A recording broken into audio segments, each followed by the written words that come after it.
Bien, regresamos en este análisis de la ley de los ingresos nacionales.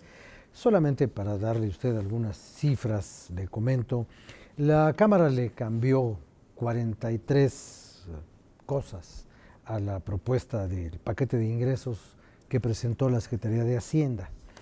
Y esto permitió aumentar en 16,954,300,000 pesos los ingresos totales para que esta cantidad quede completa en 4,763,899,900,000 pesos, que son, pues imagínense los uno arriba del otro, pues son muchos, pero no son tantos para las necesidades que tiene el país.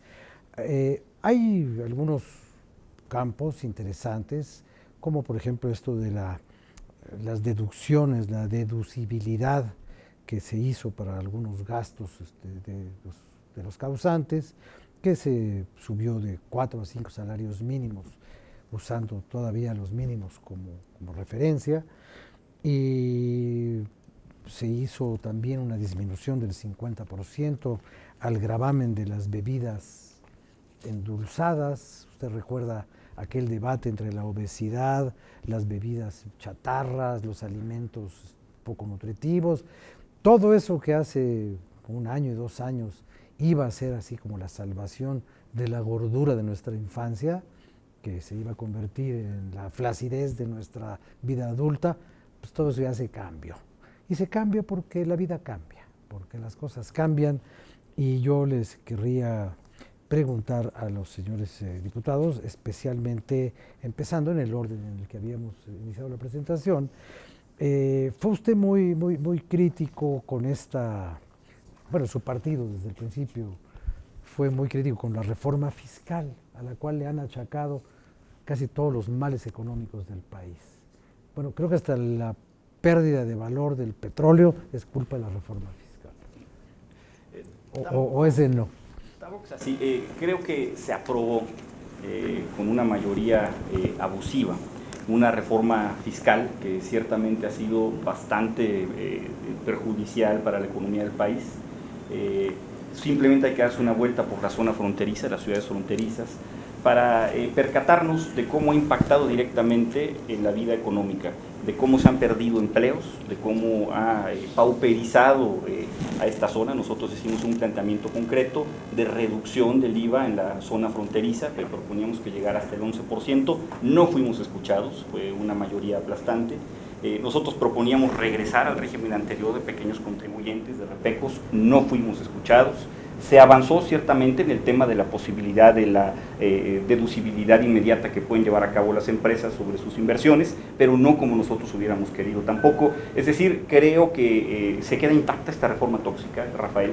Creo que no hubo el ánimo ni del gobierno ni de los partidos que lo apoyan en la Cámara de Diputados de poderle dar reversa, de poder reactivar la economía.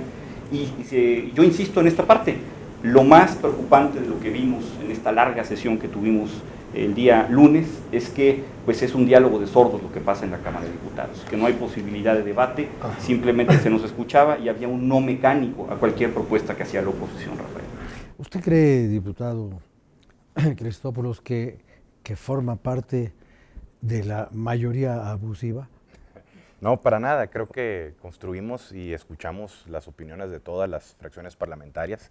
Es importante decirte que bueno, que obviamente tenemos que darle la oportunidad de evolución a esta reforma hacendaria fiscal que vivimos los mexicanos, que tenemos un año, que hay áreas de oportunidad que se detectaron y que se están reformando en este planteamiento, pero que también tenemos que darle viabilidad y tenemos que darle esa evolución en beneficio de nosotros. Y, por ejemplo, el tema de la deducibilidad que viene a impactar favorablemente a las pequeñas y medianas empresas, fueron de las áreas de oportunidad que encontramos. El límite de los vehículos que va de 150 a 175 mil pesos, la deducibilidad, y es un tema importante también que no quiero dejar de comentar, el apoyo al campo. El apoyo al campo que va a beneficiar al 85% de los productores que van a estar exentos del impuesto sobre la renta. Son temas importantes que retoma esta nueva ley de ingresos y miscelánea fiscal en beneficio de México y sin duda en beneficio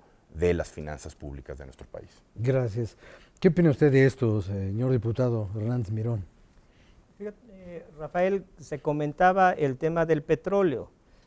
¿Tiene que ver con una parte abusiva? No, tiene que ver con un mal manejo principalmente de Pemex. Esto es importante que también lo tengamos de conocimiento las y los ciudadanos del país, porque no solamente se tiene que manejar el precio del barril del petróleo, sino también tenemos que ver que ha bajado la productividad en la plataforma de Pemex, y eso no se debe a los mercados extranjeros o a la situación global, se debe al manejo de Pemex.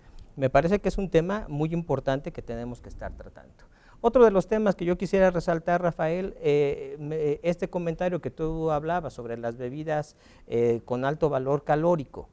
Un gran debate se ha llevado en anteriores legislaturas, y hoy se le baja, se le quita el impuesto a estas bebidas, y no por los 500 millones de pesos que dejen de ingresar al fisco, sino tiene que ver principalmente con un problema de salud pública, que obviamente si nosotros tenemos el primer lugar en obesidad a nivel mundial y el segundo en adultos, pues me parece que con esto no abonamos en un tema de salud pública, como lo he comentado, y obviamente se tomó esa decisión en días pasados. Desafortunadamente no se pudo mantener el impuesto, que me parece que es una medida gradual en términos no solamente en la parte tributaria, sino también que tiene que ver con la salud. Muchas gracias. Había usted comentado desde un principio, diputado Herrera, sobre este asunto de los estímulos para el campo. ¿Por qué no nos explica un poco de qué se trata? Sí, me gustaría nada más retomar... Ya que el diputado Cristópolos lo mencionó. Lo retomamos más, me gustaría tomar un tema. Me sorprende de ver las posturas 100% electoreras. México era adicto al petróleo, México dependía en 40% de las finanzas del petróleo. Ha caído el precio del petróleo, en las épocas del PAN había una bonanza, petróleo, el barril a $80. Hoy, gracias a la reforma fiscal, se depende solo en el 17% de las finanzas que vienen de la economía petrolera.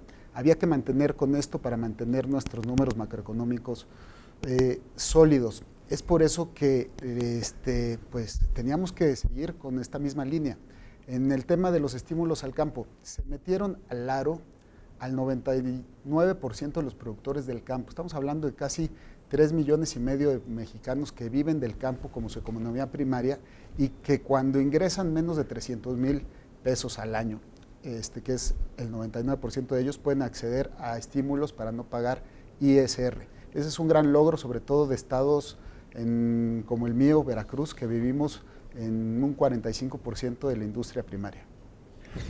Muy bien, pues muchas gracias. Diputado Cervera García, creo que por ahí ese asunto le interesaba porque hizo usted así como cara de que yo quiero intervenir. Bueno, hay elementos aquí que pueden ser perfectamente debatibles en cada una de las presentaciones que cada uno de nosotros hace, desde luego. A mí me preocupa en particular la falta de transparencia con la que se aprobó, por ejemplo, la utilización de las remesas del banco, de los remanentes del Banco de México. Hay una propuesta que fue la que aprobó la mayoría mecánica del Congreso, que plantea que esos remanentes se utilicen para el pago de déficit, de deuda y para integrar un fondo de contingencia para los ingresos presupuestales del sector público. Me parece que esa es una manera incorrecta de utilizar ese tipo de recursos. Nosotros propusimos, la bancada ciudadana propuso, que en vez de utilizarlo para jugar a estos equilibrios financieros que se reflejan muy bien en la macroeconomía, pero que afectan la capacidad de crecimiento del país, los utilizáramos de una manera distinta. Y lo que propusimos fue destinar a los fondos metropolitanos el 55% de esos remanentes, que por cierto, habría que decir, ni siquiera sabemos a ciencia cierta de qué tamaño van a ser. Pero que les destinamos 55% a los fondos metropolitanos, 25% a lo que son propiamente actividades relacionadas con el Fondo de Apoyo a la Infraestructura Social, el FAIS, que también es inversión productiva, y que sí guardáramos el 20% para este fondo de contingencias.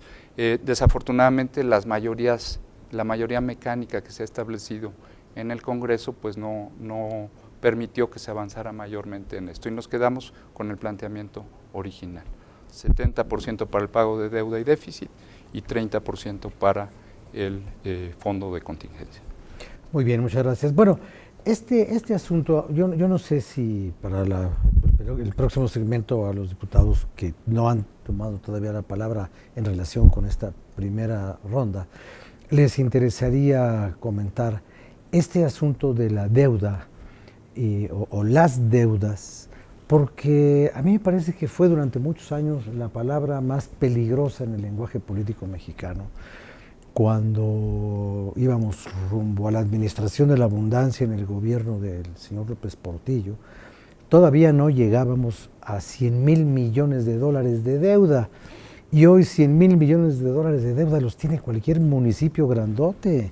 O bueno, no cualquier municipio, pero muchos gobiernos estatales. Bueno, fue una exageración.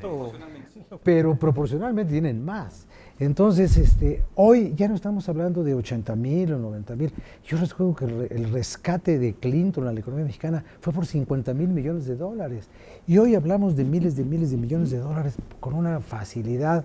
Y algunos grupos que piensan la economía de una manera dicen que la deuda se está convirtiendo en una amenaza sobre la cual es necesario tener vigilancia, responsabilidad, cuidado, protección y evitarla, porque puede comprometer a futuro la economía del país. En fin, vamos a esperar esta pausa. Viene la crónica de don Miguel Reyes Razo y cuando termine don Miguel regresamos con usted.